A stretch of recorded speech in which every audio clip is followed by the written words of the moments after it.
꼭 다이소가 아니더라도 우리가 주변에서 흔히 구할 수 있는 것 중에 추천해드리고 싶은 게 뭐냐면 바세린이 있어요. 바세린을 잘 바르면 피부 주름을 펼 수 있다, 피부 노화에 도움이 된다, 또 이런 얘기가 있습니다. 반은 맞고 이제 반은 틀린 얘기인데요. 100% 기름이기 때문에 피부에 바르면 오일막을 형성을 해줘요. 다만 기본적으로 화장품이 아니고요, 너무 많이 바르면 피부가 너무 오일리해지면서 오히려 유발할 수도 있습니다. 다이소 같은 데 가시면 사실 5,000원 정도에도 판매되고 있는 세럼이 있거든요. 그래서 피부과 의사한테 모든 화장품 성분 중에서 딱 하나만 써야 된다 라고 한다면 아마 대부분은 이 꼽을 것 같거든요. 이 각질의 턴오버를 촉진을 합니다. 피부가 건강해질 수가 있겠죠. 너무 좋은 성분이지만 생각보다는. 네, 안녕하세요. 저는 리원 피부과 대표원장 문정윤입니다. 피부과 전문이고요. 현재 유튜브 채널 피부왕 정윤을 운영하면서 여러 가지 피부 관련된 상식들, 정보들, 또 피부 시술 관련된 내용들을 소개해드리고 있습니다. 이렇게 신사임당 채널에 나오게 돼서 정말 영광이고, 오늘 또 재밌고 즐거운 얘기 나눠보도록 하겠습니다. 피부를 지키려고 매일 지키는 습관이 폭삭 늙게 만들 수 있다는 것이 사실인가요? 네, 보통 요새 선크림 많이 바르시잖아요. 선크림의 필요성을 사람들이 많이 인지하고 있어서 거의 매일마다 다들 선크림을 바르고 계신데요. 보통 이제 사람들이 하는 말이 선크림은 무조건 발라야 된다. 피부를 위해서, 피부 노화를 막기 위해서는 선크림이 필수이다. 이렇게 얘기하는데 실상은 조금 다를 수가 있습니다. 물론 자외선이 피부 노화를 유발하는 가장 큰 원인이기 때문에 이 자외선을 차단하기 위해 선크림을 매일마다 사용하는 것은 굉장히 중요한데요. 자, 어떤 피부 타입에서는 특히 어떤 피부에서는 이 선크림을 매일 사용하는 것이 이제 오히려 독이 되는 경우가 존재하거든요. 대표적으로 민감성 피부가 있죠. 민감한 피부, 이제 뭘 발라도 피부가 뒤집히고 예민해지는 피부는 이 선크림을 매일 바르는 게 상당히 위험할 수 있습니다. 선크림의 일부 성분들이 이런 민감한 피부에서는 이 알러지 반응을 유발하는 경우도 있고요. 또 선크림을 바르면 또 선크림을 지우는 과정이 필요한데, 지우는 과정에서 피부 장벽이 과도하게 손상되면서 또 피부가 더 민감해질 수도 있죠. 그래서 민감한 피부에서는 이 선크림을 선택하거나 바를 때 상당한 주의가 필요하고요. 또 하나는 이 트러블이 잘 나는 피부가 있죠. 얼굴에 개기름이 잘 끼고 좁쌀이 생기고 또 여드름이 잘 올라오는 피부, 이런 피부들은 또 선크림을 바르면 오히려 트러블이 더 잘 생기는 경우가 있습니다. 선크림 발라보셔서 다들 잘 아시겠지만 이 선크림이 굉장히 오일리 하잖아요. 그래서 이 기름진 성분들이 모공을 막아서 피지 배출을 방해하고 그로 인해서 더 트러블이 올라올 수 있거든요. 따라서 여드름 피부에서도 이 선크림 사용에 상당한 주의가 필요합니다. 그래서 저는 이제 상황에 따라서는 이제 선크림을 꼭 사용하라고 말씀드리지는 않는 편이고요. 내가 어떤 환경에 주로 있는지, 예를 들어서 실내에 주로 있는지, 실외에 주로 있는지, 평상시에 햇빛 노출 정도가 어느 정도인지, 또 평상시 내가 갖고 있는 피부 타입이나 피부 민감도가 어떤 정도인지에 따라서 이 선크림의 사용량, 사용 빈도를 조절하도록 교육을 하고 있습니다. 또 선크림 외에도 이 사람들이 잘못 알고 있는 몇 가지 상식들이 있는데요. 대표적으로 이 마스크팩 있죠. 이 마스크팩이 상당히 피부에 좋은 성분들을 많이 갖고 있기 때문에 이 마스크팩을 자주 하거나 매일 할수록 이 피부에 도움이 된다고 생각하시는 분들이 많습니다. 근데 이런 1일 1팩, 매일마다 마스크팩을 쓰는 것은 사실 권장하지는 않는데요. 자, 우리가 몸에 좋은 거, 맛있는 거 먹을 때는 좋죠. 그렇지만 과하게 먹거나 매일 먹거나 하면 오히려 몸에 도움이 안 될 수가 있습니다. 이 몸에 독이 될 수가 있거든요. 피부도 마찬가지입니다. 이 마스크팩이 아무리 좋은 성분을 함유하고 있어도 이것이 피부에 과하게 노출이 되면 오히려 피부에 독이 될 수 있는 경우가 있거든요. 그래서 적당한 빈도로 적당하게 사용하는 것을 추천을 드리고요. 피부 타입에 따라서 다소 차이는 있을 수 있겠지만 보통 주 1회 내지 2회 정도의 마스크팩 사용을 추천을 드립니다. 또 그리고 이 사우나에 대해서도 조금 말씀을 드리고 싶은데요. 사우나 좋아하시는 분들 많으시잖아요. 이제 사우나 갔다 오면 몸의 피로가 확 풀리는 느낌이 들고 또 땀도 이렇게 쫙 흘리니까 뭔가 피부에 노폐물도 확 빠지는 느낌이 들고 뭔가 생기 있고 뭔가 피부가 건강해지는 느낌이 드는데, 사실 사우나도 피부에 좋지는 않습니다. 이게 땀으로 인해 노폐물이 제거되는 느낌은 일시적일 뿐이지, 사실 사우나의 높은 온도와 습도가 피부에 여러 가지 노화를 촉진할 수가 있거든요. 그래서 피부는 항상 시원하고 선선하고 일정한 온도를 유지하는 게 굉장히 중요한데, 이제 그러기 위해서는 이 사우나 빈도나 사우나 횟수도 조금 줄이시는 것이 좋겠죠. 그리고 또 이제 각질 얘기도 우리가 빼놓을 수가 없어요. 우리가 이제 생활하다 보면 이 피부에 각질이 일어날 때가 있잖아요. 그래서 각질이 일어날 때 우리가 뭐 제품을 바르거나 메이크업을 하게 되면 뭐 화장이 뜨거나 거슬리는 경우가 있어서 우리가 억지로 각질을 제거하게 되는데, 이 각질을 제거하는 행위는 굉장히 위험한 행위입니다. 오히려 이제 피부 노화를 촉진할 수가 있죠. 각질을 제거하는 과정에서 이 피부 장벽이 어느 정도 손상되기 때문에 피부가 민감해지기도 쉽고요. 그래서 각질은 이제 억지로 제거하는 것은 저는 개인적으로 추천드리지는 않고요.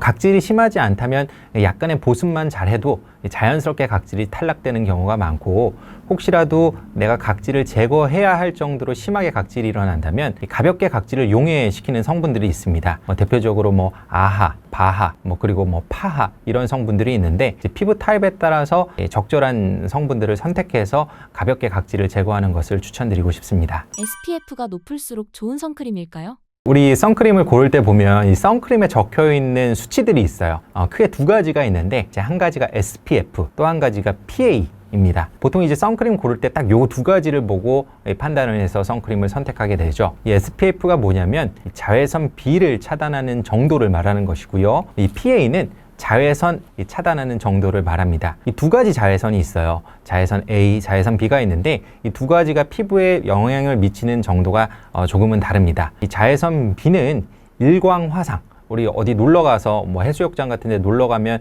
이제 햇빛 많이 보면 피부가 새까맣게 타잖아요. 이제 그런 일광 화상을 유발하거나 혹은 피부암을 유발하는 자외선이 자외선 B가 되겠고요. 이 자외선 A는 조금 더 은은하고 깊게 침투해서 피부 노화를 유발하고 피부에 색소를 만드는 자외선으로 알려져 있습니다. 이 두 가지 모두 피부에 해롭기 때문에 우리가 이제 반드시 차단해 주는 것이 중요하죠. 자, 그러다 보니 이제 사람들이 이제 SPF 지수가 높고 PA 지수가 높을수록 이제 선크림 효능이 좋다 보니 좋은 선크림이라고 생각하기가 쉬운데요. 사실은 꼭 그렇지만은 않습니다. 왜냐하면 예를 들면 SPF만 본다고 하더라도 이 수치가 달라진다고 해도 사실 자외선 차단율에는 큰 차이가 없기는 하거든요.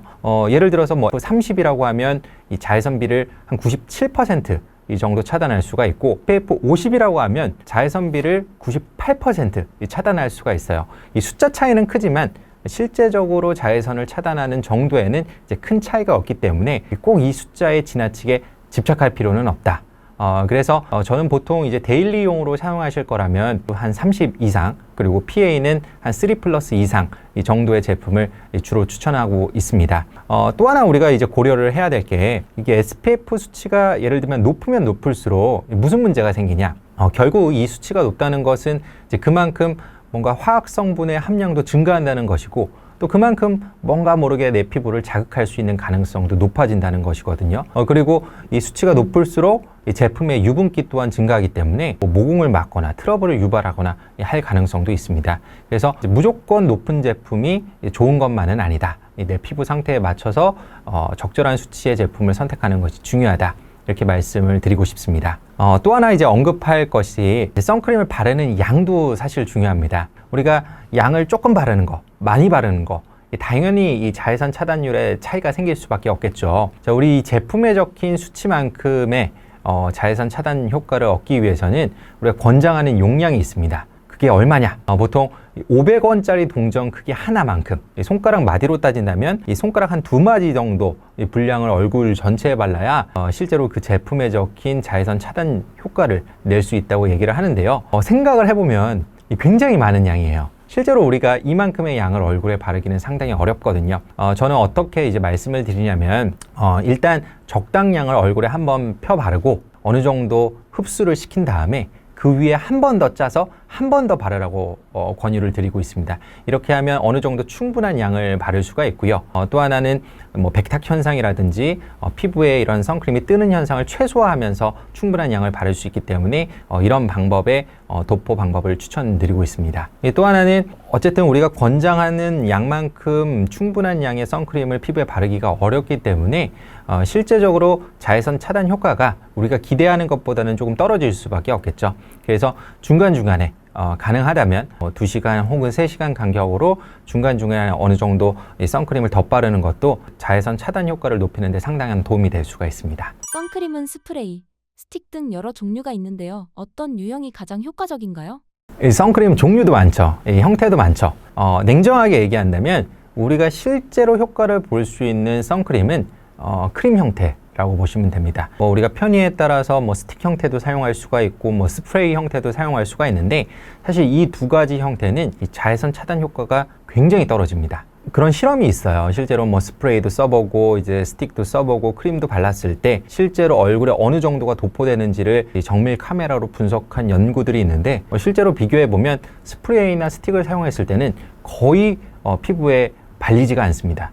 그래서 그런 제품들은 사실상 자외선 차단 효과가 상당히 떨어진다고 이해하시는 게 좋겠고, 따라서 평상시 사용하는 용도로는 이제 크림 제형을 꼭 사용하시기를 추천을 드리고, 스프레이나 스틱 형태는 야외에 놀러 갔을 때, 골프를 치거나 했을 때 내가 상황에 따라서 크림 형태를 바르기 어려울 때 뭔가 대체제나 보조제로 사용하는 것을 권장드리고 싶습니다. 주변에서 추천했지만 피부 상태에 따라서 독이 될 수도 있는 인기 시술이 있을까요?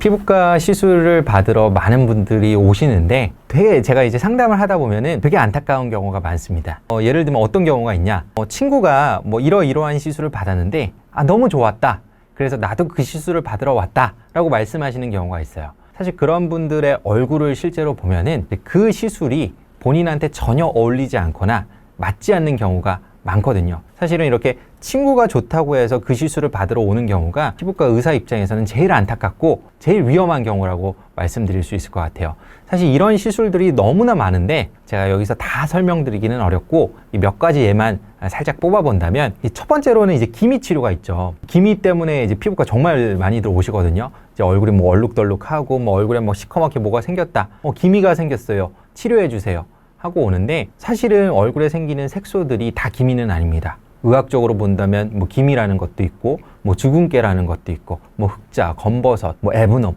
여러 가지 색소들이 다 섞여 있는 형태가 많거든요. 근데 이 색소별로 치료가 다 달라요. 예를 들면 기미 같은 경우에는 레이저 토닝이라는 치료가 기본적으로 사용이 되고, 흑자나 주근깨 같은 경우에는 흑자나 주근깨를 없애는 레이저가 또 따로 있습니다. 근데 이게 문제가 있죠. 예를 들면 기미로 내원을 했는데, 예를 들면 친구는 흑자나 주근깨 레이저를 받고 피부가 많이 좋아졌다. 근데 이제 흑자나 주근깨에 사용하는 레이저들은 굉장히 강한 에너지를 사용하거든요. 근데 이런 강한 에너지의 레이저들이 기미에 잘못 사용이 되면 오히려 기미가 진해지는 경우도 있습니다. 내가 어떤 흑자나 주근깨에 사용하는 레이저가 좋다고 듣고 왔는데 사실은 알고 보니 내 피부가 기미를 갖고 있는 경우에는 그러한 레이저 치료를 잘못 받게 되면 오히려 색소 상태가 나빠지는 경우를 낳을 수가 있기 때문에 상당히 위험할 수가 있다. 이 부분 꼭 알아두시면 좋겠고요. 또 하나는 또 여드름 때문에 이제 많이 오시잖아요. 여드름이 생각보다 치료가 쉽지 않습니다. 보통 일반적인 여드름은 피지가 많아서 각질이 쌓여서 생기는 여드름이 많기 때문에 대부분의 피부과 치료들이 피부를 자꾸 벗겨내는, 각질을 녹여내는, 피지를 녹여내는 그런 관리들이 많아요.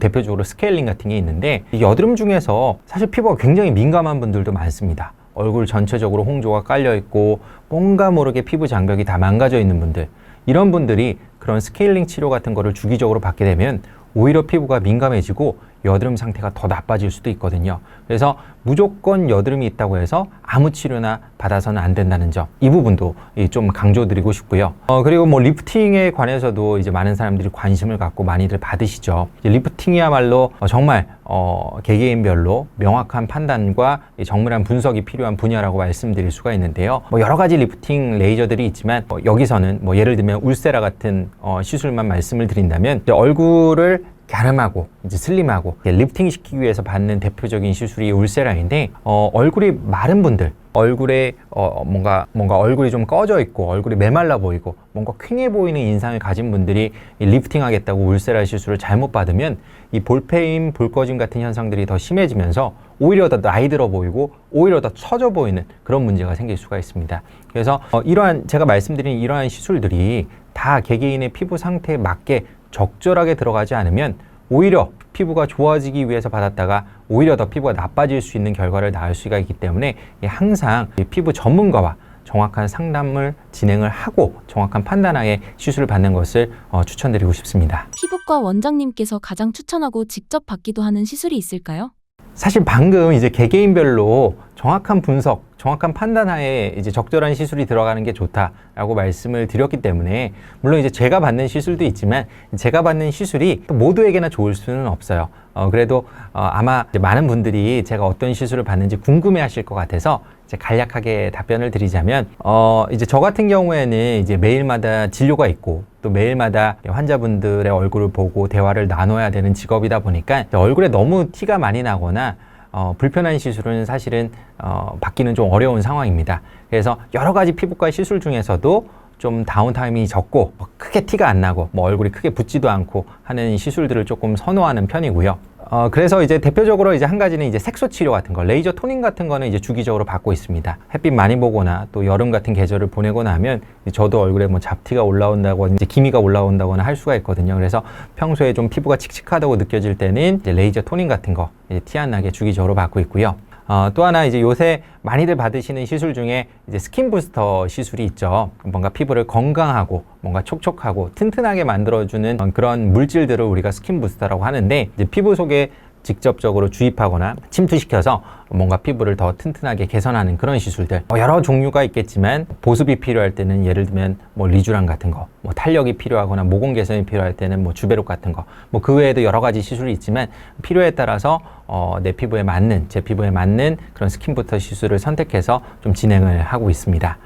그리고 이제 리프팅 시술, 피부 노화를 막기 위한 리프팅 시술, 이제 콜라겐을 만들어주는 시술 중에서는 써마지라는 시술하고 소프웨이브라고 불리는 시술이 있는데, 이런 시술들은 이제 자주 받는 시술들은 아니고요. 보통 1년에 한 번 내지 2번 정도 필요에 따라서 받고 있습니다. 다만 이런 시술들, 제가 소개해드린 시술들이 이제 저한테 용이하기 때문에 이제 제가 주기적으로 받는다라고 말씀을 드리는 거고요. 개개인마다 필요한 시술은 다를 수 있다는 점, 이 부분이 가장 중요합니다. 나한테 맞는 시술을 꼭 전문가와 상담을 하고 진행하는 것을 권장드리고 싶고요. 그리고 이게 빠졌네요.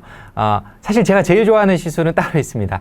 바로 보톡스인데요. 보톡스야말로 피부 노화를 가장 늦춰줄 수 있는 가장 효과적인 시술이라고 말씀드릴 수 있습니다. 우리가 이제 얼굴에 주름이 생기는 이유가 여러 가지가 있지만 가장 중요한 원인은 표정입니다. 표정. 우리가 울상을 짓거나 찡그리거나 눈을 크게 뜨거나 이를 꽉 깨물거나 하는 과정에서 이 근육이 움직이게 되는데, 이 근육 위를 덮고 있는 피부가 같이 수축하기 때문에 이 피부가 접히면서 주름이 생기는 것이거든요. 이러한 주름들은 나이가 들수록 계속 누적되면서 점점 깊어지고 나중에는 주름이 아예 고래 형태로 흉터처럼 남아버리기 때문에 이제 미리미리 예방하는 것이 중요합니다. 그래서 약간 근육의 힘을 줄여서 표정의 힘을 빼서 주름을 예방하고 펴줄 수 있는 보톡스 시술 꼭 추천드리고 싶습니다. 근데 제가 이렇게 보톡스 얘기하면 이렇게 오해하시는 분들이 있어요. 예를 들어서 나 보톡스 맞은 사람을 봤는데 얼굴이 막 이상하다, 어색하다, 괴물 같다, 얼굴이 약간 빵빵해 보인다, 이런 것들이 사실 이제 보톡스에 가지는 가장 큰 오해들인데요. 보톡스가 이 표정을 좀 줄여주는 시술이다 보니 조금 과하게 시술이 되면 표정이 지워지지 않으면서 이제 얼굴이 어색해 보일 수 있는 것은 사실입니다. 그렇기 때문에 이 보톡스 시술을 받을 때는 표정이 너무 억제되지 않도록 자연스러운 범위 내에서 시술을 받는 것이 중요하고요. 그리고 또 보톡스를 맞으면 얼굴이 빵빵해진다고 이제 오해하시는 분들이 있는데, 이 보톡스는 얼굴을 빵빵하게 만드는 시술은 아닙니다. 보통 얼굴이 빵빵해지게 만드는 시술은 뭔가를 채워주는 시술이죠. 얼굴이 꺼졌기 때문에, 어느 부위가 패였기 때문에 이제 그 부위를 채우기 위해서 예를 들어서 필러라든지 지방 이식 같은 거를 하게 되는 경우가 있는데, 그런 시술들이 조금 과하게 진행이 되면 얼굴이 좀 부자연스럽게 빵빵해질 수가 있는 것이죠. 그래서 보톡스는 이제 얼굴을 빵빵해지게 만드는 것은 아니다. 이 부분도 기억해 주시면 좋겠고요. 제가 사실 보톡스 시술을 할 때 가장 중요하게 생각하는 부분은 보톡스 내성이에요. 내성. 보톡스 내성이 뭐냐? 보톡스를 이제 자주 맞다 보면 우리 몸에서 보톡스에 대한 항체를 만들어내는 경우가 있습니다. 이 항체가 만들어지면 더 이상 보톡스의 효과가 나타나지 않습니다. 한번 만들어지면 거의 평생 갈 수도 있거든요. 그래서 보톡스의 내성은 생기지 않도록 미리부터 예방하는 것이 가장 중요하고요. 이 내성이 잘 생기는 이유는 보톡스를 너무 자주 맞았을 경우, 그리고 보톡스의 용량을 너무 과도하게 맞았을 경우, 이 경우에 이 보톡스 내성이 생길 수가 있습니다. 그래서 보톡스 효과가 좋은 것은 사실이지만 보톡스가 너무 좋다고 해서 너무 과하게, 너무 자주 맞는 것은 피하시는 것이 좋겠고요. 통상적으로는 한 3에서 6개월 정도 간격으로 반복하시는 것을 추천드리고 싶습니다. 통상적으로 피부과는 비싸다는 인식이 있는데 내 피부와 지갑을 모두 지키려면 어떻게 해야 할까요? 피부과 다니고 싶어도 이제 비싸서 못 오시는 분들 많으시죠. 사실입니다. 뭐 피부과 시술이 저렴한 것이 아니고 누군가에게는 상당히 부담스러운 가격일 수도 있는데요. 사실 피부를 좋아지게 하는데 또 피부를 노화를 늦추는데 피부과 시술만이 정답은 아닙니다. 오히려 피부과 시술보다도 홈케어가 훨씬 더 중요할 수 있어요. 제가 이제 피부과에 오시는 분들에게도 항상 말씀을 드리는 게 피부과 시술 받는 것보다 홈케어에 더 신경을 쓰라고 말씀을 드립니다. 뭐 피부과 시술이야 뭐 자주 받아봤자 한 달에 한 번, 뭐 1년에 뭐 한두 번, 뭐 이 정도잖아요. 근데 홈케어라는 것은 매일 일어나는 상황입니다. 실제로 우리 피부 노화를 결정하는 것은 피부과 시술보다도 홈케어가 될 수밖에 없는 것이죠. 그리고 또 피부과 시술을 받았다고 할지라도 결국 그 시술의 효과를 좀 더 강화시키고 조금 더 오래 유지시킬 수 있는 것은 바로 내가 평소에 홈케어를 어떻게 하냐에 달려있는 것이기 때문에 반드시 이 홈케어에 신경을 써주시는 게 좋습니다. 홈케어에 대해서도 할 얘기가 너무 많지만 영상의 제약상 딱 3가지만 말씀을 드릴게요. 홈케어의 기본, 세안, 잘 지우는 거. 우리 얼굴에 생긴 노폐물, 얼굴에 붙어있는 여러 가지 먼지, 피지들 깨끗하게 제거하는 거 중요하고요. 두 번째는 이제 보습, 제거했으면 피부가 다시 튼튼해질 수 있도록 잘 회복될 수 있도록 보습을 잘 해줘야겠죠. 그리고 세 번째는 자외선 차단. 자외선이야말로 피부를 나쁘게 만드는, 피부를 노화를 촉진하는 가장 대표적인, 피부 노화를 촉진하는 가장 대표적인 주범이기 때문에 자외선 차단 잘 하자. 요 3가지만 딱 홈케어에서 지켜주셔도 피부 노화는 훨씬 더 늦출 수 있고 건강한 피부 잘 유지할 수 있습니다. 비싼 앰플 없이 속건조를 잡을 수 있는 방법이 있다는 것이 사실인가요? 속건조 때문에 고민이신 분들 굉장히 많으실 거예요. 그래서 막 인터넷으로 막 이것저것 검색해보고 막 속건조에 좋다는 앰플 비싼 거 막 사서 바르시는데 사실 속건조를 해결하는 핵심은 뭐 비싼 앰플에 있는 것이 아닙니다. 딱 2가지가 중요합니다. 자, 첫 번째가 세안, 두 번째가 보습. 이 2가지만 잘 지켜도 속건조 충분히 해결할 수 있거든요. 이 속건조가 있는 분들의 세안 습관을 유심히 살펴보면 이 세안이 과도한 경우가 정말 많습니다. 세안을 하는 과정에서 우리 피부 장벽이라는 게 필연적으로 손상이 되게 되는데 세안을 너무 꼼꼼히 하거나 너무 박박 문지르게 되면 이 피부 장벽의 손상이 굉장히 커질 수가 있어요. 이 피부 장벽이 손상되는 만큼 피부 속에 들어있는 수분들이 여러 가지로 이제 다 증발해 버리고 사라지기 때문에 그만큼 피부가 건조해지게 되는 것이거든요. 그래서 항상 세안을 할 때는 이 피부가 건조해지지 않도록 피부 장벽의 손상을 최소화하면서 세안하는 것이 중요합니다. 자, 그러기 위해서는 약산성 클렌저를 평소에 사용해야 한다는 점 이제 강조드리고 싶고요. 세안을 너무 오래 하기보다는 60초 정도 내외로 시행하는 것을 추천을 드리고 세안을 할 때도 팍팍 문지르기보다는 부드럽게 롤링하면서 이 마찰을 최대한 피하면서 세안하는 것을 추천드리고 싶습니다. 이렇게 세안을 했을 때 혹시라도 노폐물이 잘 지워지지 않을까 걱정하실 수가 있는데요. 그렇기 때문에 평소에 이 속건조를 느끼시는 분들은 얼굴에 이것저것 메이크업을 두껍게 하거나 선크림을 너무 두껍게 바르는 것은 좀 피하시는 게 좋을 수도 있어요. 세안 과정도 그만큼 거칠고 심해질 수밖에 없겠죠. 그렇기 때문에 속건조를 호소하시는 분들일수록 평소에 바르는 것을 조금 너무 두껍지 않게 바르면서 간단한 세안으로도 충분히 노폐물이 제거될 수 있도록 관리해 주시는 것이 좋습니다. 두 번째로 이제 보습이 중요하죠. 우리 세안을 했으면 이제 보습을 해야 됩니다. 이제 보습을 하는 이유는 망가진 피부 장벽을 다시 회복시키도록 도와주고 또 피부에 수분을 충분히 공급하기 위함인데요. 세안하고 나서 너무 시간 텀을 두고 보습을 하게 되면 그 사이에 피부 수분이 다 증발해 버릴 수밖에 없습니다. 그래서 항상 보습은 세안 직후에 뭔가 세안하고 나서 피부에 살짝 뽀송뽀송하다는 그런 어떤 수분감이 느껴질 때 바로 보습을 해주는 것이 좋고요. 보습제 성분으로 제가 추천드리고 싶은 게 있는데 세라마이드, 이제 콜레스테롤, 이 지방산, 이 3가지 성분이 중요합니다. 이 3가지 성분이 뭐냐? 이 피부 장벽을 구성하는 핵심 성분들이거든요. 세안을 했을 때 피부 장벽이 손상된 것을 회복할 때 이 3가지 성분이 포함이 되어 있으면 굉장히 효율적으로 확실하게 피부 장벽을 회복시킬 수가 있습니다. 따라서 보습제 안에 이 3가지 성분이 들어있는지 꼭 확인해 주시고요. 이 바를 때도 당연히 충분한 양을 바르는 것이 중요하겠죠. 조금 바르고 나 보습제 효과가 없네, 나 크림 발라도 건조해, 이렇게 말씀하지 마시고 충분하게 얼굴에 펴바른다는 느낌으로 발라주시는 것이 좋겠습니다. 혹시라도 만약 이렇게 했는데도 내가 그래도 속건조를 느낀다. 그런 분들은 보습제를 중간중간에 추가로 덧바르셔도 괜찮고요. 저렴한, 꼭 비싼 앰플이 아니어도 좋습니다. 저렴한 앰플 중에서 이 히알루론산이 포함된 앰플이 있다면 이 히알루론산이 이 수분을 가둬두는데 굉장히 효율적인 성분이거든요. 그래서 보습제를 바르기 전에 히알루론산 앰플을 먼저 바르고 나서 그 다음에 보습제를 바르는 것도 이 추가적인 속건조 해결에 좀 도움이 될 수 있겠습니다. 원장님 루틴으로 섭취하시는 피부에 좋은 항산화 음식이 있을까요?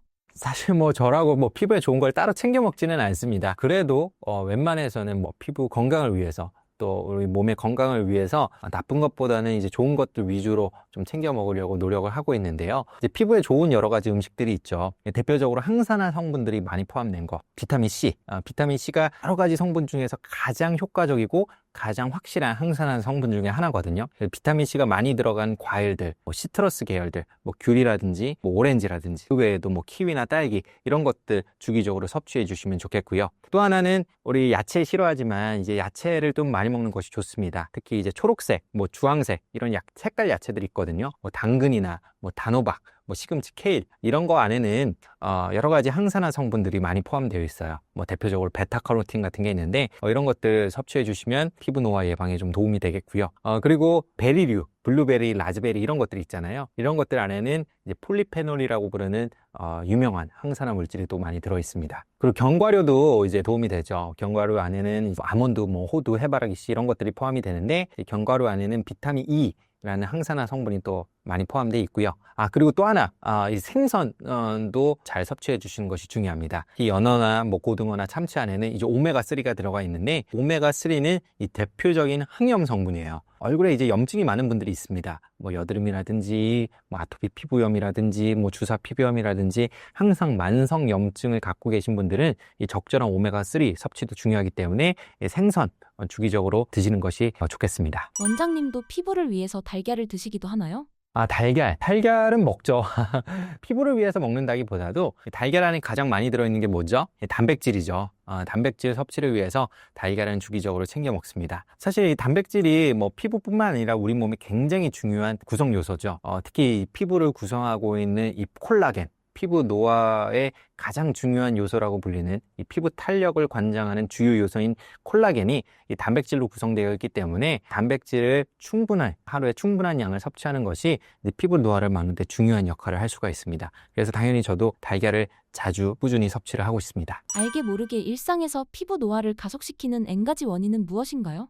우리가 평소에 하는 생활 습관 중에 이 피부 노화를 촉진하는 습관들이 너무나 많습니다. 사실 하나하나 이렇게 옆에서 지켜보면은 하나하나 다 지적할 수가 있는데, 제가 그 많은 것들을 다 말씀드리기는 조금 어려울 것 같고, 우리가 놓치기 쉬운 것 한 3가지 정도만 말씀을 드려볼게요. 첫 번째는 식습관. 우리가 평소에 먹는 이 식이습관이 이 피부 노화와 아주 밀접한 관련이 있습니다. 혹시 좀 관심 있으신 분들은 좀 들어보셨을 수도 있는데요. 이 고혈당 스파이크가 피부 노화를 촉진한다고 알려져 있습니다. 이런 혈당이 높은 것들이 보통 우리가 당뇨병에서 얘기하는 문제인데, 이 당뇨를 유발하는 것, 당뇨를 심화시키는 것 외에도 혈당이 높으면 이 높은 혈당에 의해서 피부에 여러 가지 콜라겐이나 엘라스틴 같은 구성 단백질에 이 당화 반응이 생기게 돼요. 이 당화 반응이라는 게 뭐냐? 이 당이 너무 많기 때문에 우리 피부를 구성하고 있는 단백질에 당이 결합하면서 이 단백질의 기능이 망가지는 현상을 당화 반응이라고 하는데, 이 당화 반응은 한 번 생기면 이 비가역적이기 때문에 돌아가지가 않습니다. 이 콜라겐이야말로 우리 피부의 탄력을 구성하는 가장 중요한 요소인데, 이 콜라겐의 기능이 망가지게 되면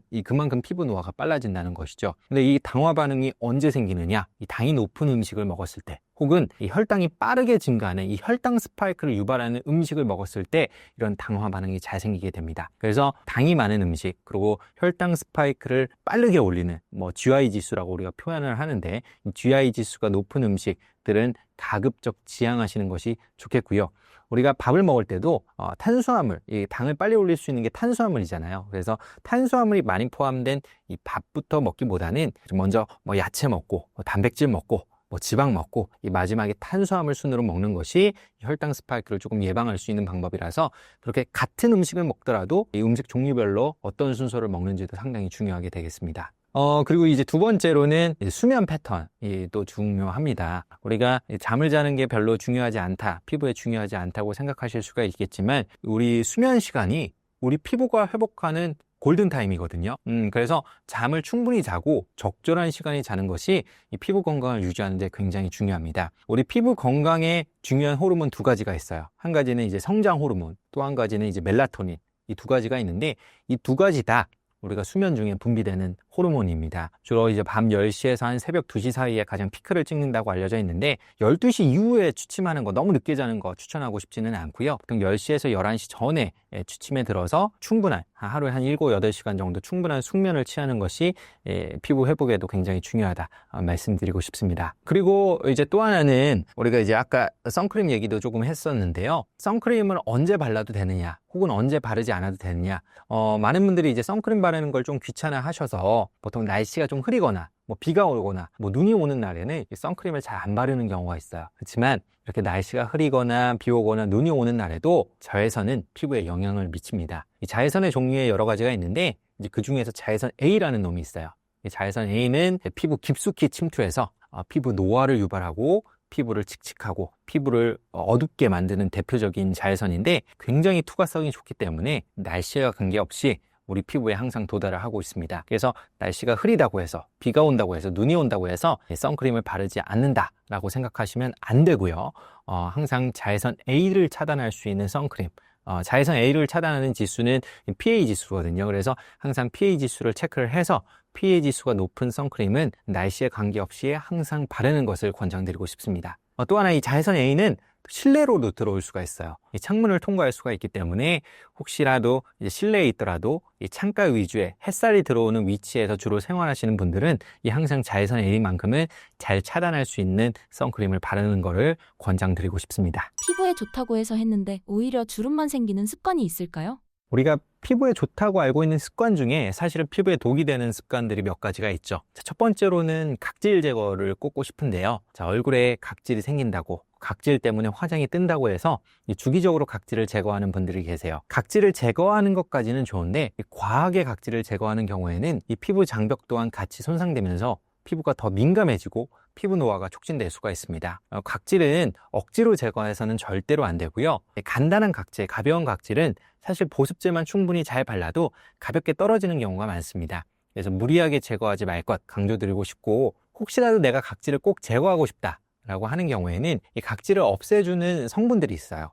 뭐 아하, 뭐 바하, 파하 이런 성분들이 있는데 특히 피부가 평소 민감하고 각질을 좀 제거하기 어려운 피부라고 한다면은 파하 같이 좀 순한 성분의 각질 제거제를 이용해서 한 주 1회 내지 2회 이내로만 각질 제거를 하는 것을 추천드리고 싶습니다. 또 하나 이제 얼굴에 막 이제 블랙헤드가 생기고 막 모공을 청소하겠다고 코팩 같은 거 자주 쓰시는 분들이 계신데요. 코팩을 쓰고 나면은 뭔가 깨끗하게 피지나 블랙헤드가 제거가 되니까 되게 희열을 느끼고 좋아하시는 분들이 있어요. 그래서 주기적으로 막 코팩을 하고 계시는데 코팩이야말로 우리가 꼭 피해야 하는 습관 중에 하나입니다. 코팩은 굉장히 접착력이 세기 때문에, 그렇기 때문에 사실 모공 안에 있는 피지나 노폐물까지 싹 다 제거할 수가 있는 것이거든요.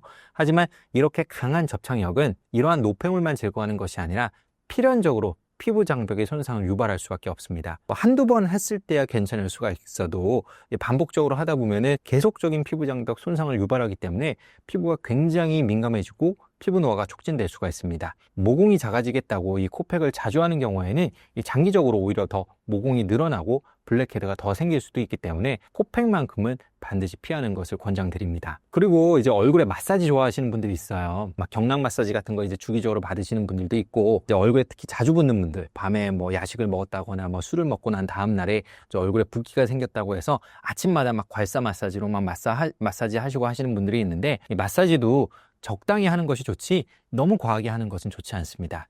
다 마찬가지 이유인데요. 이렇게 마사지를 하는 과정에서 가해지는 여러 가지 피부 마찰이 피부 노화를 더 촉진할 수가 있습니다. 이제 마사지는 꼭 필요한 경우에만, 너무 얼굴이 부어서 좀 붓기를 빼고 싶다고 하는 경우에만 부드럽게, 너무 과하지 않게 이제 진행하는 것을 추천을 드리고요. 너무 오랫동안 하기보다는 짧은 시간 안에 이제 빠르게 붓기 제거를 할 수 있도록 마사지를 하는 것이 좋겠습니다. 그리고 또 이제 많은 분들이 또 착각하시는 것 중에 하나가 1일 1팩이죠. 마스크팩이 피부에 좋다는 이유 하나만으로 그럼 매일 하면 피부가 점점 좋아지겠지 라고 생각을 해서 1일 1팩 하시는 분들이 많은데요. 개인적으로 권장하고 싶지 않습니다. 이렇게 생각하시면 편할 것 같아요. 우리가 아무리 몸에 좋은 음식이라도 계속 먹으면 탈이 나기가 쉽습니다. 피부도 마찬가지예요. 피부에 아무리 좋은 것들이라도 너무 과도하게 피부에 노출이 되면 피부에 독이 될 수가 있습니다. 예를 들면 이 마스크팩 안에는 유효 성분들이 많이 들어있어요. 향기를 내기 위한 향료 같은 것도 들어있을 수가 있고, 여러 가지 그 마스크팩의 어떤 제형을 만들기 위한 점증제 같은 성분들이 들어있기도 한데, 결국 일반적인 크림이나 일반적인 보습제에 비해서 마스크팩에 들어있는 이런 성분들의 함량이나 농도가 높을 수밖에 없거든요.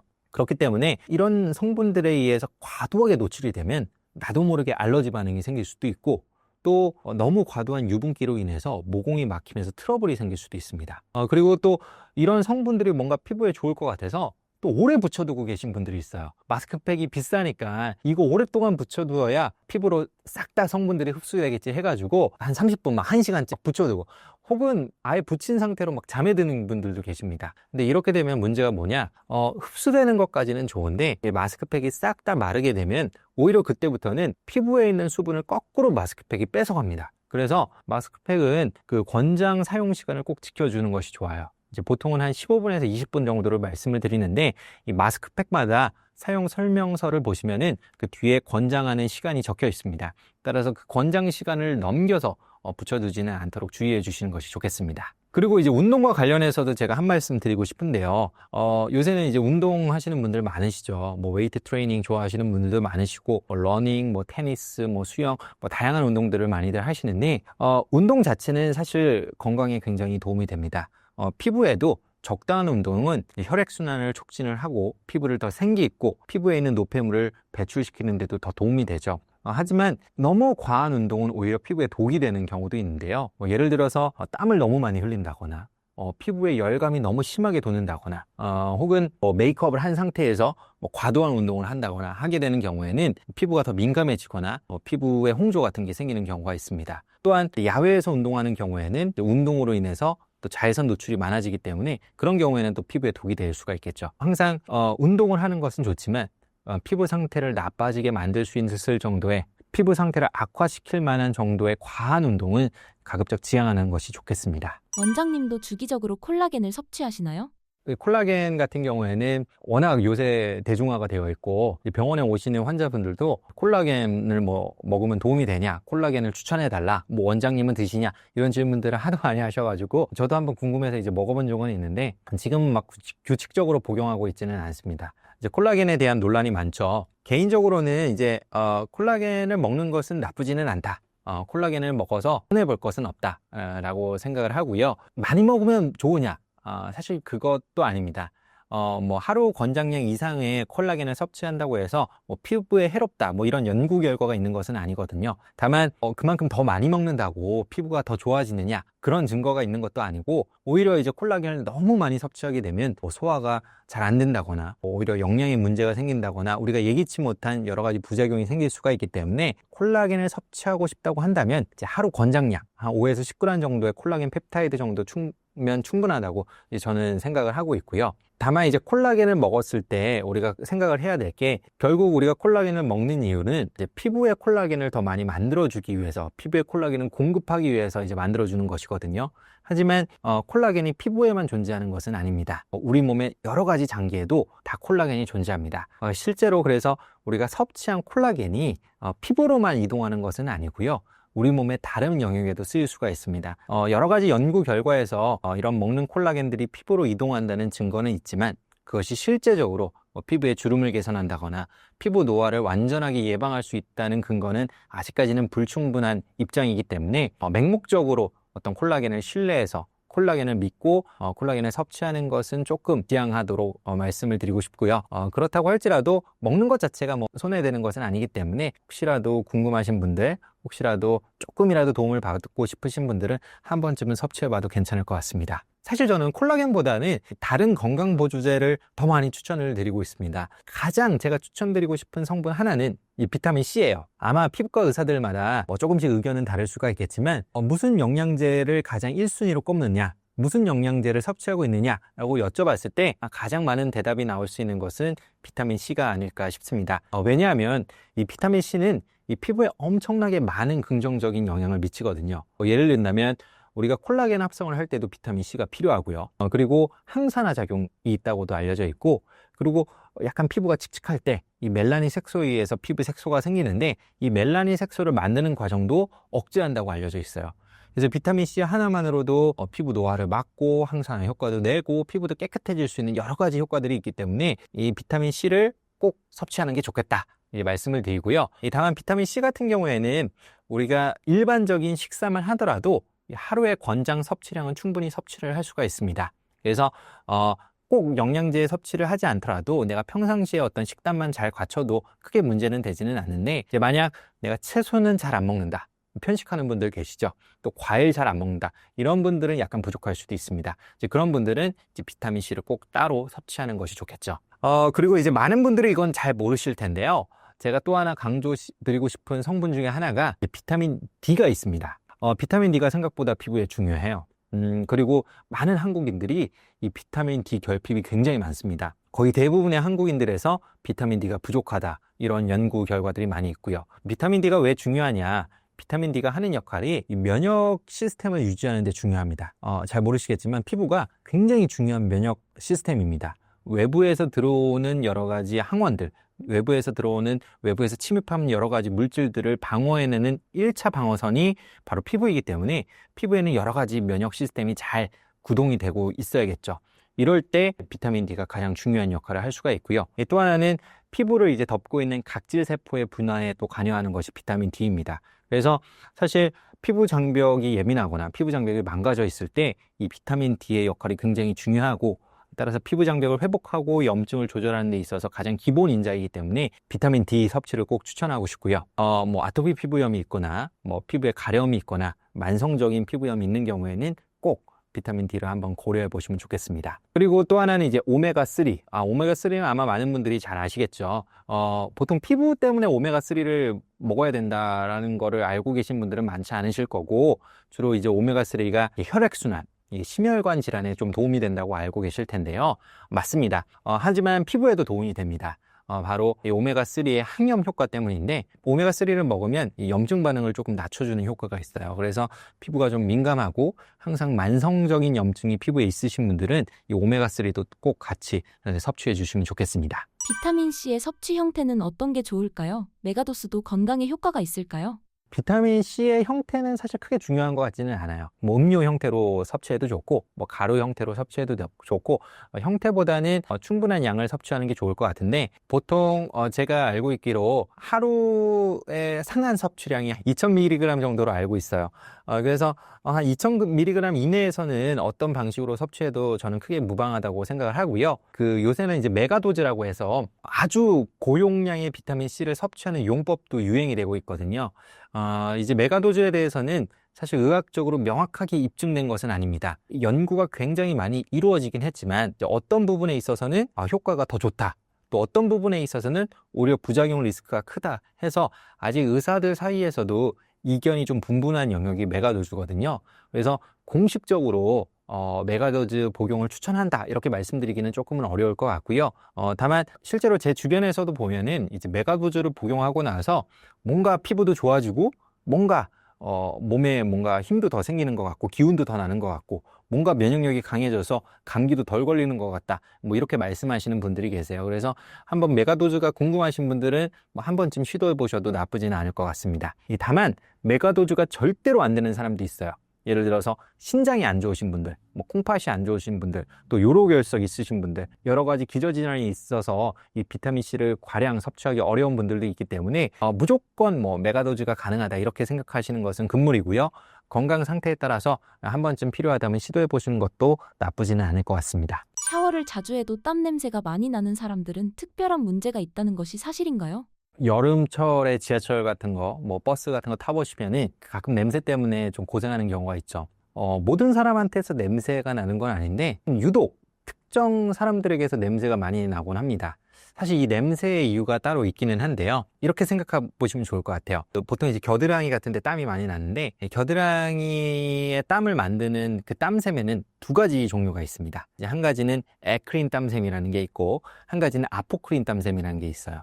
주로 이제 더워서 나는 땀은 이제 에크린 땀샘에서 나는 땀이고 우리가 냄새를 유발하는 땀은 이 아포크린 땀샘에서 나는 땀입니다. 사실 땀 자체에 냄새가 있는 거는 아닌데 우리 피부에 살고 있는 세균들이 이 땀을 만나면 땀에 들어있는 여러 가지 성분들을 분해합니다. 그 분해하는 과정에서 만들어지는 여러 가지 부산물들이 냄새를 유발하게 되는 것이죠. 결국 이 아포크린 땀샘이 많이 활성화되어 있거나 아니면 이런 세균들이 많이 번식해서 이 부산물들을 많이 만들어내는 사람들에게서 이러한 퀴퀴하고 좀 맡기 싫은 그런 냄새들이 나는 경우가 많을 수밖에 없죠. 특히 이게 나이가 들수록 좀 이런 냄새가 나는 경향이 많아지는데요.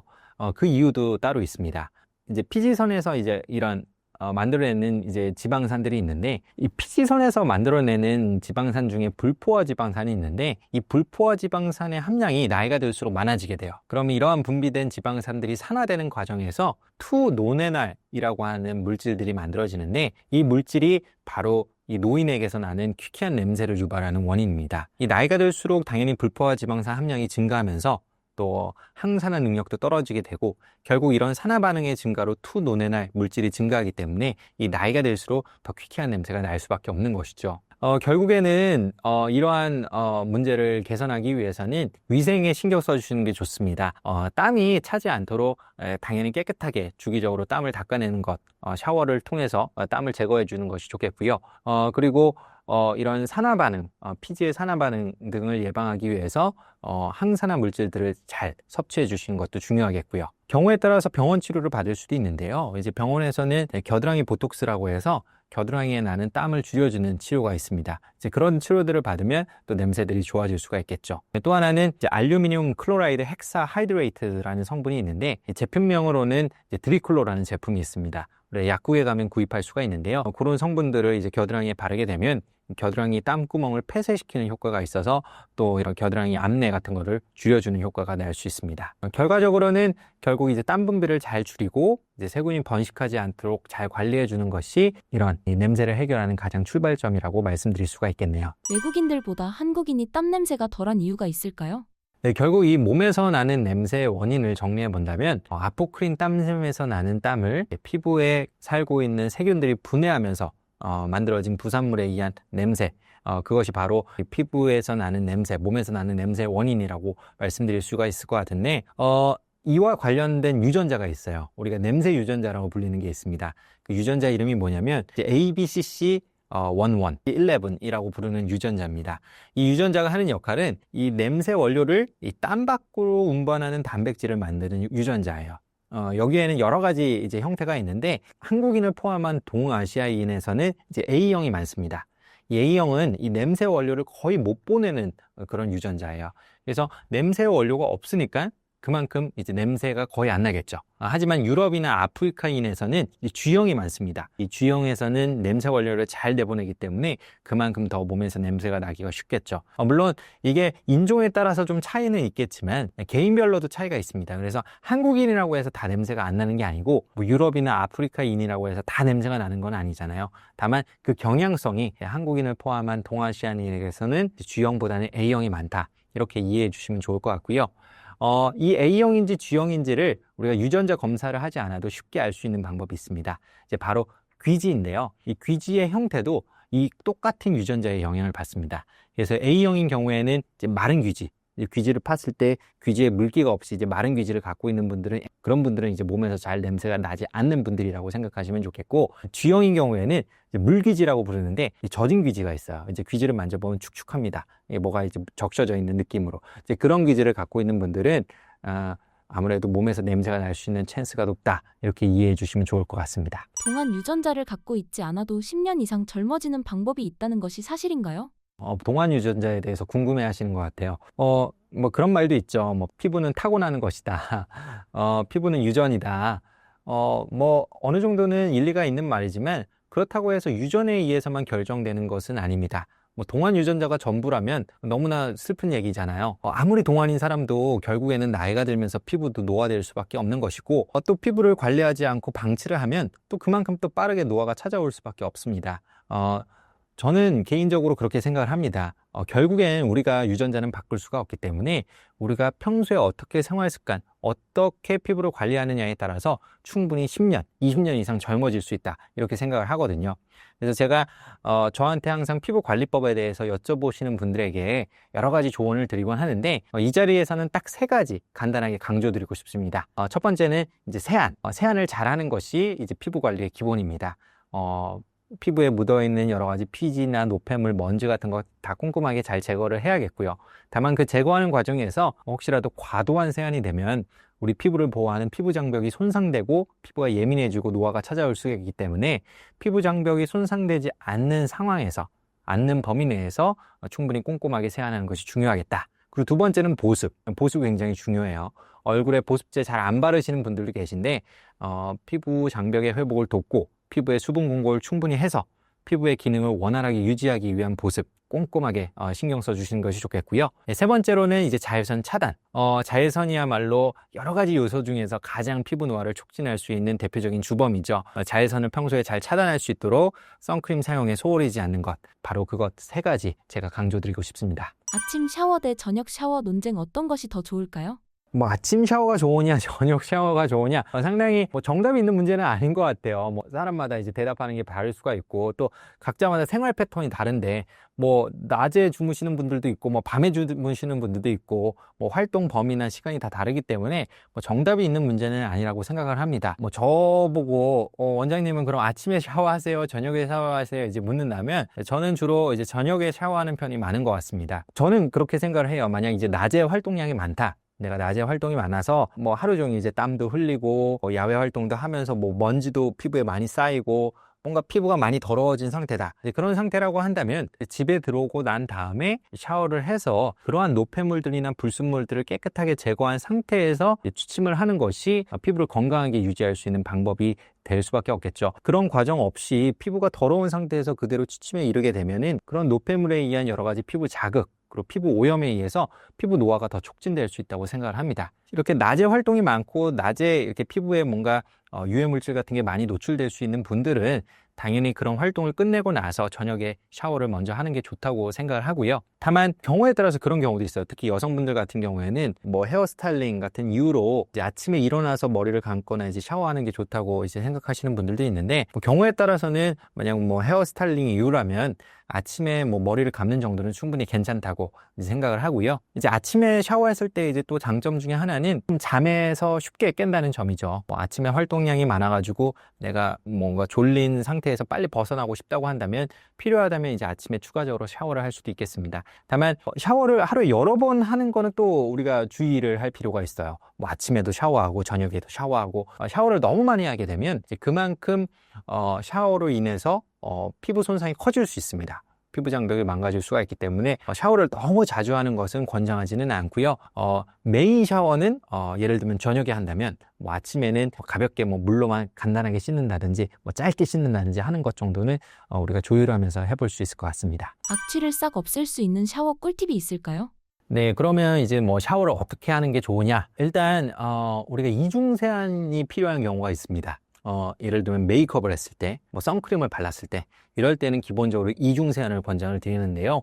이중 세안이 뭐냐? 아마 여자분들은 잘 알고 계실 거예요. 보통 클렌징 오일, 클렌징 로션, 클렌징 밀크 같은 걸로 1차 세안으로 어느 정도 노폐물을 제거한 다음에 그 다음에 폼 클렌저를 이용해서 한 번 더 2차로 세안하는 것을 우리가 이중 세안이라고 합니다. 이중 세안은 그만큼 뭔가 피부에 제거해야 될 게 많을 때 우리가 기본적으로 하는 방법이고요. 따라서 보통 메이크업을 했을 때나 선크림을 발랐을 때는 기본적으로 이중 세안을 권장을 드립니다. 다만 이중 세안의 단점도 있어요. 세안을 2번 하다 보니까 그만큼 피부 손상이 커질 만한 우려도 있습니다. 그래서 우리가 항상 이중 세안을 하는 것은 아니고 단일 세안을 해도 괜찮을 때가 있거든요. 특히 이제 선크림을 발랐을 때도 경우에 따라서는 단일 세안을 추천해 드리는 경우가 있습니다. 예를 들면 워터프루프 선크림을 발랐다. 이런 경우에는 이중 세안이 필요하겠죠. 그 선크림 성분 중에서 피부에 아주 밀착력이 강한 성분들이 있습니다. 예를 들어서 실리콘유라든지 필름을 형성하는 그런 성분들이라든지 아니면 왁스류 이런 것들은 굉장히 지용성이기 때문에 피부에 강력하게 밀착되는 특징이 있어서 또 이런 성분들이 들어있다면 이중 세안을 해야겠죠. 그리고 메이크업 같은 거 했다면 당연히 이중 세안이 필요하겠고, 평상시 여드름 피부이신 분들 있죠. 여드름 피부는 기본적으로 뭐 선크림 성분도 있겠지만 이 피부에서 만들어내는 여러 가지 노폐물이나 피지가 많기 때문에 이제 그런 분들도 이중 세안을 해주시는 것이 좋습니다. 예, 다만 피부가 아주 민감한 경우, 그리고 피부가 아주 견조한 분들은 이중 세안을 하게 되면 그런 피부 민감도나 피부의 건조감이 더 증가할 수가 있기 때문에 이런 분들은 경우에 따라서는 단일 세안을 하셔도 괜찮고요. 특히 이지워시 선크림이라고 해서 가볍게 씻어도 지워지는 선크림 형태가 따로 있거든요. 그래서 이런 분들은 주로 이지워시 형태의 선크림을 사용하면서 단일 세안을 하도록 권장하는 경우도 존재합니다. 그렇게 이제 이중 세안이나 이제 단일 세안을 하면 되겠고요. 그리고 이제 샤워를 할 때 저는 이제 순서를 보통 이제 위에서 아래로 하는 것을 권장을 드리거든요. 이제 먼저 이제 머리를 감고, 그 다음에 이제 얼굴을 깨끗하게 씻고, 이제 그 다음에 이제 몸 순으로. 이제 몸을 씻을 때는 우리가 뭐 당연히 골고루 씻는 것이 중요하겠지만 특별히 신경 써야 되는 부분들이 있어요. 예를 들어서 접히는 부위, 땀이 차는 부위, 이제 그런 부위, 마찰이 많은 부위, 이제 그런 부위들은 우리가 놓치기가 쉬운데 특별히 꼼꼼하게 씻어주는 것이 좋습니다. 뭐 예를 들어서 겨드랑이, 사타구니, 배꼽 같은 데도 있죠. 그리고 뭐 엉덩이 사이라든지 아니면은 뭐 발이라든지 뭐 발가락 사이사이, 이런 부분 뭐 대충 씻으면 사실 넘어갈 수도 있는 부위지만 사실 그런 부분에 가장 많이 먼지나 노폐물이 쌓이기가 쉽고 또 냄새를 유발하는 여러 가지 물질들이 쌓이기가 쉽습니다. 그래서 그런 부분들 놓치지 않고 꼼꼼하게 샤워해 주시는 것이 좋겠고요. 몸에 이제 냄새가 많이 나는 분들, 특히 땀이 많이 나거나 땀 냄새가 많이 나는 분들은 그냥 이렇게 대충 씻고 넘어가는 것이 아니라 이제 어느 정도 우리가 바디워싱 같은 거를 바로 헹궈내지 말고 한 2, 3분 정도 거품을 올려두라고 얘기를 합니다. 충분히 거품을 올려둔 상태에서 노폐물을 녹여내서 헹궈내면은 더 깨끗하게 샤워가 될 수 있기 때문에 이제 그런 방식의 샤워를 추천해 드리고 있고요. 샤워하는 것도 좋은데 이 샤워하고 말리는 것도 중요합니다. 습기가 차 있으면 그 자체로 이제 피부에 자극이 될 수도 있고요. 그리고 세균이나 곰팡이의 번식을 촉진할 수가 있기 때문에 항상 샤워한 다음에는 특히 이렇게 접히는 부위 같은 경우에는 꼼꼼히 말려주는 거 중요하다는 점 강조드리고 싶습니다. 평상시에는 이제 주로 순한 바디워시 형태를 쓰시면 되는데요. 바디워시도 이제 너무 강한 걸 쓰면은 피부 장벽의 손상을 초래하고 피부 건조증을 유발할 수가 있습니다. 그래서 평상시에는 그냥 약산성으로 된 순한 바디워시 위주로 사용하시면 되고, 혹시라도 이제 냄새가 많이 나거나 땀이 나는 분들은 중간중간에 조금 강한 클렌저를 쓰셔도 됩니다. 특히 이제 항균 효과가 있는 그런 제품들을 쓰시면 상당히 도움이 되는데, 대표적으로 이제 벤조일 페록사이드라고 있어요. 이게 대표적인 항균 성분. 그래서 냄새 많이 나시는 분들은 이제 세균에 의한 그런 냄새를 없애기 위해서 세균을 죽일 수 있는 이런 성분 사용하시면 좋고요. 또 하나는 이제 비누 중에서 아연 피리치온이나 황이 들어간 그런 성분들이 있습니다. 비누들을 사용하시면은 조금 더 이제 냄새를 줄이는 데 도움이 될 수가 있습니다. 한 주에 한 3, 4회 정도 이런 것들을 한번 섞어 써보시는 것을 추천드리고 싶고요. 결과적으로 이제 정리를 해보자면 샤워를 할 때는 이제 위에서 아래로 이제 씻으면 되고, 땀이 잘 나거나 뭐 마찰이 잘 나거나 이제 접히는 부위는 이제 특별히 신경 써서 충분히 잘 씻어내자, 이렇게 정리해 볼 수 있을 것 같습니다. 피부가 의사도 쟁여두는 화장품이 있을까요?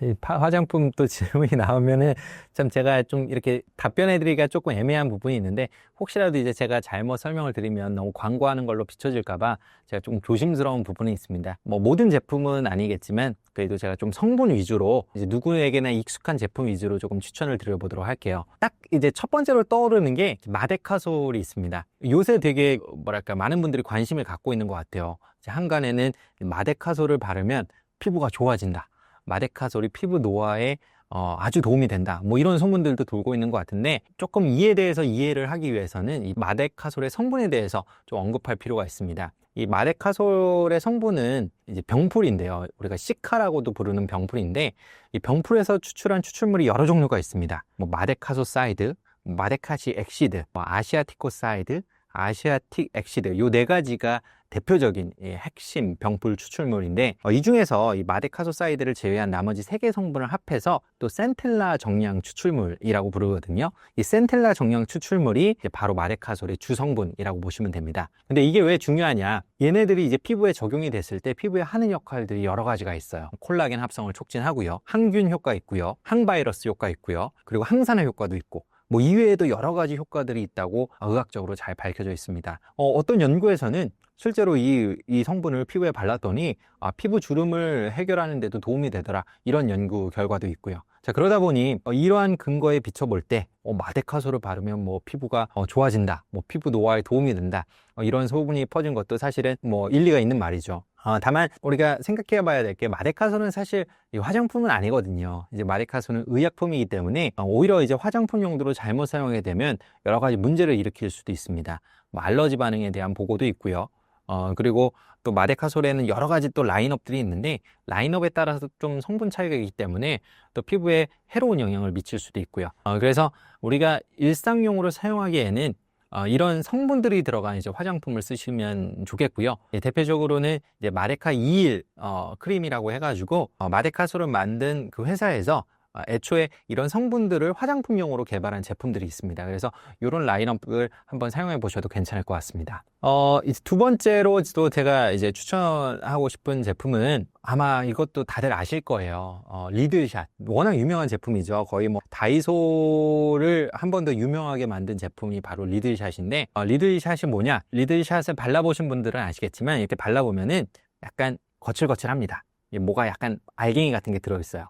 피부에 바르면 살짝 따끔따끔합니다. 이게 뭐냐? 이 실리콘으로 만든 이 작은 바늘 형태의 시칼리들이라는 건데, 요 시칼리들이 들어있는 제품이 바로 리들샷입니다. 이 시칼리들이 무슨 역할을 하느냐? 이 바늘이니까 이제 피부에 바르게 되면 이 피부 각질층에 구멍을 송송송송송송송 이렇게 내줘요. 원래 이제 화장품이라는 게 바르면 피부로 싹 흡수가 될 것 같지만 대부분은 흡수가 안 됩니다. 이 피부 각질층은 굉장히 두꺼워서 이 화장품에 들어있는 유효 성분이 이 피부 각질층까지 투과해서 안쪽으로 들어가기가 굉장히 어렵거든요. 그래서 실제로 이 피부의 투과성을 높이기 위해서 이제 피부에 구멍을 내주는 과정이 필요할 수가 있는데, 바로 이 리들샷에 들어있는 요 바늘 같은 이 시카리들이 그 역할을 해준다는 것이죠. 그래서 실제로 리들샷을 사용하면 이 화장품 유효 성분의 침투를 굉장히 높일 수가 있고요. 또 하나는 이런 어쨌든 각질층에 생긴 구멍들이 다시 회복하는 과정에서 이 피부의 어떤 신진대사, 피부의 재생 과정을 촉진할 수가 있기 때문에 그로 인해서 또 어떤 피부에 이득이 되는 부분이 있을 수가 있고, 그래서 사실 리들샷을 쓰고 나서 뭐 피부가 좋아지더라, 뭐 피부 모공이 줄고 피부 주름이 좋아지고 뭐 피부 노화에 도움이 되더라 라는 보고들이 실제로 있는 것도 사실입니다. 다만 그렇다고 해서 뭐 우리가 리들샷을 막 써도 되냐? 당연히 그거는 절대 아니고요. 리들샷에 들어있는 이런 바늘 같은 성분 때문에 생각보다 피부에 자극이 될 수가 있습니다. 평소에 피부가 약하고 예민하고 민감하다, 이런 분들은 특히 리들샷 사용했다고 오히려 피부가 뒤집히고 나빠질 수가 있겠고요. 그래서 저는 이제 리들샷을 쓴다고 하시면은 저는 이게 적응 과정을 거치라고 항상 말씀을 드려요. 리들샷도 보면은 제품이 여러 가지 종류가 있습니다. 숫자로 적혀 있는데 뭐 100, 뭐 300, 뭐 500, 700 뭐 이런 식으로 이제 숫자가 있는데, 이 숫자에 따라서 그 리들샷에 들어있는 시칼리들의 함량이 다릅니다. 숫자가 클수록 함량이 높아지거든요. 그만큼 효율은 좋아지지만 그만큼 자극감도 커진다. 그래서 처음 시작하고자 하시는 분들은 숫자가 작은 것부터 시작을 하시고, 필요하다면 조금 더 이제 괜찮다 싶으면은 조금씩 그 숫자를 높여가는 식으로 적응해 나가라, 이렇게 말씀을 드리고 있습니다. 꼭 다이소가 아니더라도 우리가 이제 주변에서 흔히 구할 수 있는 것 중에 제가 또 하나 추천해 드리고 싶은 게 뭐냐면 바세린이 있어요. 바세린. 사실 뭐 바세린은 정확하게 얘기하면 화장품은 아니고 이제 약국에서 구매해야 되니까 의약품이라고 볼 수가 있겠죠. 근데 이 바세린도 요새 굉장히 핫한데, 바세린을 잘 바르면 피부 주름을 펼 수 있다, 피부 노화에 도움이 된다, 또 이런 얘기가 있습니다. 반은 맞고 이제 반은 틀린 얘기인데요. 바세린이 이제 뭐냐? 바세린의 성분을 보시면 이 100% 페트롤 나트륨이라고 하는 성분으로 되어 있습니다. 이게 뭐냐? 이제 바로 기름인데 100% 기름이기 때문에 실제로 이게 피부에 바르면 피부에 아주 이제 기름진 오일막을 형성을 해줘요. 그러다 보니 밀폐제 역할을 하는 겁니다. 피부 안에 수분이 증발하면서 피부가 건조해지게 되는데, 바세린이 피부를 싹 덮고 있으면 피부 수분이 더 이상 증발하지 못하니까 피부가 건조해지지 않고 이제 그만큼 이 피부가 촉촉해질 수 있는 것이죠. 실제로 바세린을 발라보면 한 다음날쯤 되면요, 피부가 엄청나게 촉촉해진 것을 느낄 수가 있습니다. 실제로 우리가 피부가 노화가 되면서 주름이 생기게 되는 원인 중에 하나가 피부 건조감도 있거든요. 같은 피부라도 피부가 건조하면 건조할수록 피부에 잔주름도 많이 생기고 피부에 주름이 더 눈에 띄게 되는데, 이 바세린으로 피부를 촉촉하게 유지하면 그만큼 주름이 덜 생기게 되니까 이 피부 노화를 예방할 수 있다는 말도 어느 정도는 일리가 있는 말입니다. 실제로 저도 이제 바세린을 사용할 때가 있는데, 대표적으로 이제 겨울이 되면은 이런 입술이 틀 때가 많죠. 이제 건조하니까 입술 틀 때도 많고, 팔꿈치라든지 발 뒤꿈치라든지 막 각질이 나면서 이렇게 찢어지듯이 이렇게 피날 때도 있는데, 이렇게 피부가 건조한 부위에는 바세린을 아주 효과적으로 사용해 볼 수가 있고요. 얼굴에도 예를 들면 팔자주름 주변이라든지 눈가라든지 살짝씩 피부가 건조해서 붉어지는 부위에는 아주 소량의 바세린을 저녁에 살짝씩 톡톡톡톡 두드리고 자면 아침에 굉장히 좋아진 것을 확인할 수가 있습니다. 아주 건조하고 예민한 피부에 이런 바세린을 조금씩 활용해 볼 수 있다, 추천드리고 싶고요. 다만 또 바세린도 남용하면 안 되는 게 기본적으로 화장품이 아니고요. 너무 많이 바르면 피부가 너무 오일리해지면서 오히려 여드름이나 트러블을 유발할 수도 있습니다. 따라서 이제 필요한 부위에만 소량씩, 이제 가끔씩 사용하는 것을 권장드리고 싶습니다. 그리고 제가 오늘 여러 가지 얘기를 하면서 이 중요한 성분이 하나 빠졌다는 것을 깨달았어요. 이거 절대로 이제 놓치면 안 되는 성분이 하나가 있는데, 이제 바로 레티놀입니다. 이 레티놀 얘기는 피부과 의사로서 이제 빼놓을 수가 없는 것 같아요. 왜냐면 피부과 의사한테 모든 화장품 성분 중에서 딱 하나만 써야 된다 라고 한다면 뭘 추천하겠느냐 여쭤보신다면은 아마 대부분은 이 레티놀을 꼽을 것 같거든요. 왜냐하면 이 레티놀이 피부에 주는 아주 여러 가지 영향들이 있습니다. 예를 들어서 콜라겐을 만들어주죠. 콜라겐을 만드는 성분 중에서 가장 의학적으로 많은 근거를 갖고 있는 성분이 이 레티놀이고요.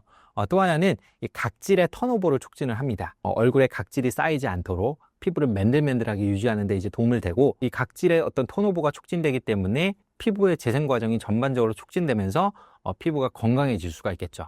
또 하나는 이런 각질의 탈락 과정을 통해서 멜라닌 색소가 또 탈락되는 과정을 같이 겪기 때문에 피부톤도 환해지는 반응을 얻을 수가 있습니다. 결과적으로 이제 색소 침착 같은 거 있는 분들이 피부가 깨끗해질 수가 있겠죠.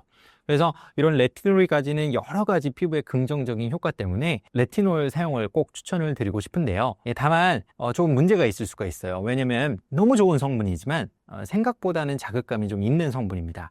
그래서 피부가 너무 예민하고 피부가 너무 민감한 분들은 사실 레티놀 사용이 조금 어려울 수가 있겠고, 만약 여러분이 사용을 해보고 싶다라고 한다면 가장 낮은 농도의 레티놀 제품부터 한번 구입해서 사용을 해보세요.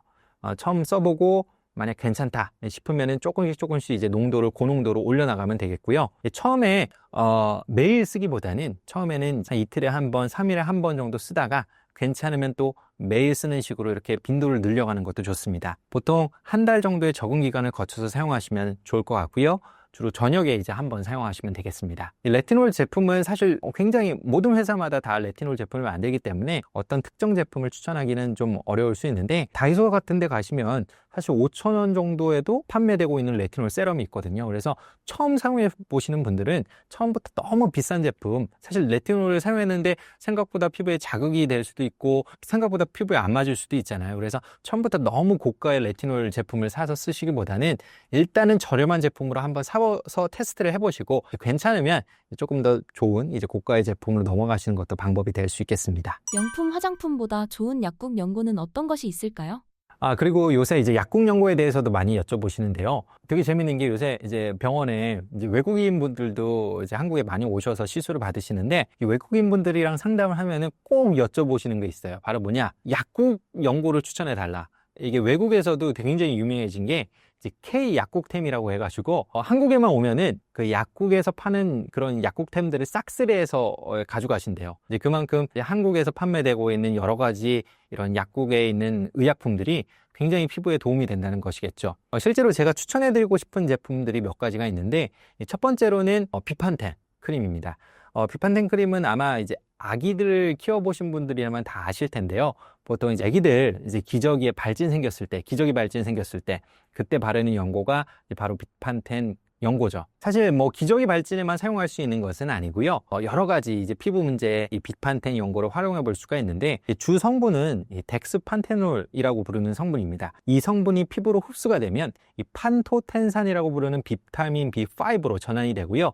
이 성분은 기본적으로 피부의 손상된 부분을 회복시켜주고 재생시켜주는 효과를 가지고 있습니다. 그래서 피부가 건조하고 뭔가 피부에 회복이 필요한 부위에는 언제든지 이 비판텐 연고를 사용해 볼 수가 있겠죠. 뭔가 피부가 건조하거나 이제 가려운 부위에는 일반적인 보습제만 바르는 것이 아니라 이제 비판텐 연고를 소량 짜가지고 우리가 사용하는 보습제랑 믹스해서 사용하는 경우도 굉장히 많습니다. 그리고 이제 두 번째로 이제 추천하고 싶은 연고 중에 하나가 미보 연고라고 있어요. 이제 미보 연고는 뭐냐? 화상 연고로 분류되어 있습니다. 우리가 어디 이제 뜨거운 데 데였을 때, 고데기 같은 데 데이거나, 뜨거운 물주전자에 데이거나, 뭐 다른 위에 데이거나, 갑자기 데였을 때, 당황하잖아요. 이제 그럴 때 우리가 사용해 볼 수 있는 화상 연고가 미보 연고인데, 미보 연고는 특징이 이제 화상에만 사용할 수 있는 것은 아니고요. 이 역시도 여러 가지 피부 회복이나 재생이 필요한 부위에 사용할 수가 있습니다. 미보 연고의 주 성분은 이제 베타시토스테롤이라는 기름 성분인데, 이 성분이 피부에 노출이 되면 혈관의 신생을 촉진하고요, 상처 치유를 돕고요. 그리고 기름이기 때문에 외부에서 어떤 유해 물질이나 세균이 침입하는 것을 막아주는, 차단하는 오일막을 형성시켜 주기도 합니다. 화상에도 우리가 사용해 볼 수가 있겠지만 가벼운 상처에도 우리가 사용해 볼 수가 있고요. 세균 침입이 없다는, 그러니까 세균에 감염되지 않는 깨끗한 상처에 미보 연고를 사용했을 때 굉장히 상처 회복이 빨라진다는 것을 느낄 수가 있습니다. 그래서 저는 항상 집에 상비약으로 미보 연고는 꼭 챙겨두라고 권장을 드리고 있고요. 그리고 이제 또 하나는 리도맥스 크림, 또 세레스톤지 크림, 이 두 가지를 또 추천해 드리고 싶은데요. 이 두 가지는 뭐냐? 스테로이드 크림입니다. 보통 대부분의 스테로이드 크림은 병원에서의 처방이 필요한데, 이 두 가지 크림은 병원 처방 없이도 약국에서 바로 구입하실 수가 있어요. 그래서 집에 상비약으로 구비해 두기 너무 편합니다. 스테로이드라고 하면은 사실 많은 분들이 좀 의아해하실 수도 있을 것 같아요. 왜냐면 굉장히 안 좋다, 위험한 성분이다, 이렇게 얘기를 들으셨을 텐데, 사실 스테로이드 크림이야말로 적재적소에 잘 활용하면 굉장히 유용하게 사용해 볼 수가 있습니다. 예를 들면 집에서 뭐 이렇게 피부가 붉어지면서 굉장히 가려울 때, 뭐 벌레 물렸을 때, 원인을 알지 못하는 뭐 습진 같은 게 올라왔을 때, 사실 병원 가기는 어려울 때 이런 연고들을 사용하면은 금세 회복할 수가 있거든요. 리도맥스 크림은 굉장히 약한 스테로이드이기 때문에 주로 이제 얼굴이나 이제 목에 올라온 그런 문제에 사용해 볼 수가 있고요. 세렐스톤지 크림은 조금 더 강한 스테로이드 연고이기 때문에 주로 몸에 발생한 문제에 대해서 주로 사용하시면 되겠습니다. 피부과 말고 집에서 기미를 없앨 수 있는 방법은 무엇인가요?